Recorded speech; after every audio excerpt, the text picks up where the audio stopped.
இப்போ நாட்டு மக்கள் நல்லா இருக்கணும் அப்படின்னா, நாட்டு மக்கள் நல்லா இருக்கணும்னா நாடு நாசமாக போகணும். எப்படி?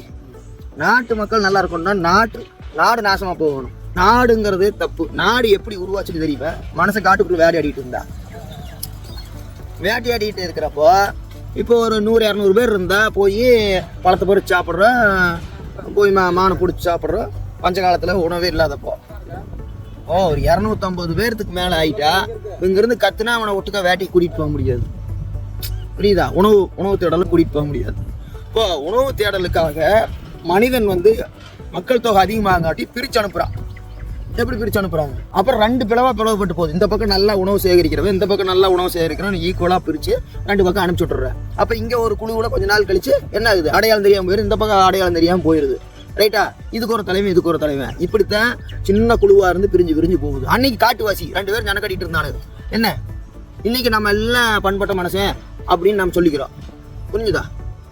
நான் பேச உனக்கு புரியுது, இன்னொருத்தர் பேசுறது இன்னொருத்தருக்கு புரியுது. பக்கத்து நாட்டுக்காரனுக்கு வேற மொழி, அதுக்கு டிரான்ஸ்லேட்டர்லாம் வச்சு பேசிக்கிறீங்களா இல்லையா? நீ பேசியே புரிய வைக்க முடியாத ஒரு சொல்ல எப்படி நீ சண்டை கட்டி ஒருத்தர் புரிய வைக்க முடியும்? அப்போ இந்த குழுவெல்லாம் என்ன பண்ணுது? நாடாகுது. நாடுனா ஒன்றும் இல்லை, சோறு போடுறக்கு ஒரு அரசன். எவன் சோத்து பிரச்சனையை தீர்க்கிறானா அவன் தான் அரசன் அந்த குழுவுக்கு. ரைட்டா? எவன் சோத்து பிரச்சனையை தீர்க்கிறானா அவன் தான் அரசன், அவன் தலைவன் ஆயிடுறான். தான் பொறுப்பை வச்சுருக்கா, இன்னொருத்தனோட சண்டை கட்டுறா. இந்த பிரிவினைவாதத்தை அப்படியே வச்சுக்கிறா. அப்போ நாடே இல்லைன்னு வச்சுக்கோ. மிலிட்ரி தேவையில்லை. ரைட்டா? வெடிகுண்டு தேவையில்லை. நீ உன்னோட உழைப்பெல்லாம் எங்கே போகுது? மக்களுடைய நல்வாழ்வுக்காக போகுது. 50% பல கோடிகள் எல்லா நாடும். அப்போ எப்படி நாட்டை நிர்வாகம் பண்ணுறது? இத்தனை பேர் இருக்காங்களா அப்படின்னு? இப்போ இருக்கிறது அப்படியே இருக்கட்டு. என்ன, உலகம் முழுக்க இருக்கிற வர்த்தகம் எல்லாம் ஒன்றாகட்டு. இங்கே தயாரிக்கிறது அங்கே போட்டு, அங்கே தயாரிக்கிறது இங்கே போட்டு, நீங்கள் இதே மாதிரி பணத்தை வச்சுக்கோங்க, உலகம் முழுக்க ஒரே பணமாக பண்ணிக்கிங்க. ஏன்னா இதே மாதிரி தேர்ந்தெடுத்துக்கங்க. அந்தந்த ஊர் மக்கள் அந்தந்த இருக்கிறதையே நடக்கட்டும். மிலிட்ரி, ஆயுதம், வெடிகுண்டு, கசப்புத்தன்மை, மனிதனிட சகிப்புத்தன்மை இல்லாத என்ன ஆகுது? கசப்பு உணர்வு ஏற்படுது. இன்னொரு மனிதனை பார்த்தா பிடிக்கல. ஒருத்தர் பெரிய குள்ளா வச்சுக்கிட்டு வர்றாரு, அவர் வெறும் மாட்டு பிரியாணியாக சாப்பிட்றாரு, அதனால அவருக்கு நம்மளுக்கு பிடிக்கலையா? அது அவரோட உணவு பழக்கம்டா. அவர் எங்கேயும் சாப்பிட்டு போறாரு, அதுக்குன்னு ஒரு நாட்டை உருவாக்கிங்களா? ஒருத்தர் இன்னொரு மொழி பேசுற. இப்போ பெங்கால்காரன் கூட வேலை செய்யறானு இல்லையா? நீ சம்பளம் கொடுக்குறியா இல்லையா? நான் கொடுக்குறேன்னா இல்லையா? அப்போ அவனை ஆகாதன் கூட நம்ம நடிக்கிறோம்.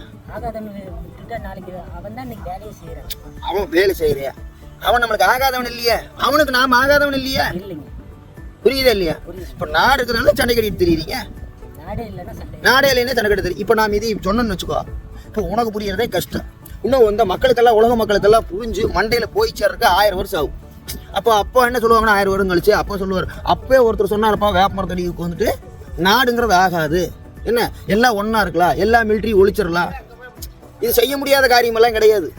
இப்போவே உலகெல்லாம் சேர்ந்து ஒரு அமைப்பு வச்சிருக்குது. அந்த சபையிலேயே எல்லாம் மனசு ஒத்துமையாக எல்லா அணுகுண்டையுமே, எல்லா மிலிட்ரியையுமே, எல்லாமே அவங்க உற்பத்தி பண்ணாமல் இருந்தாவே போதும். அடுத்த நாள் மேலே வெறுப்பு காட்டாமல் இருந்தாவே போதும். அன்பை காட்டினாவே உலக மக்கள் எல்லாம் நல்லா இருப்பாங்க. புரிஞ்சுதா?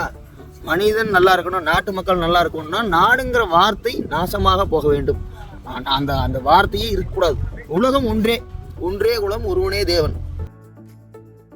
யாதும் ஊரே, முதல் யாதும் ஊரே யாவரும் கேளீர். அப்போ இது அப்பவே சொல்லியிருக்கிறாங்கப்பா. நமச்சிவாயம். சிவாய நமக்கு.